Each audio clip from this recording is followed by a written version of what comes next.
Priatelia, dlho sme to tu nemali, opäť tu máme narratív toho, aký je rozdiel medzi našimi luxusnými autokoberčekami od Luxury Car Design oproti koberčekom, ktoré sú ako nejaké napodobeniny alebo sa majú tváriť, alebo na obrázku vyzerajú podobne ako tie naše.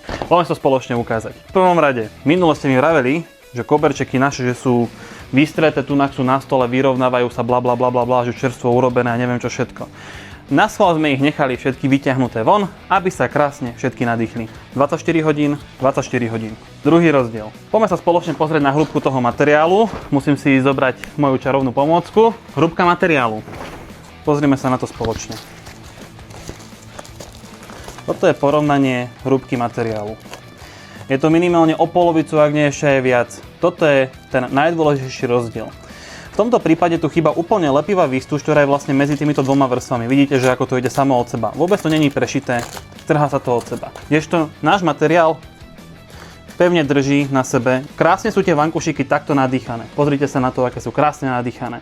Vidíte, ako sú skoro 2 až 3 mm proste od toho šitia. Kdežto tu všetko v jednej rovine. Pozrite sa na to.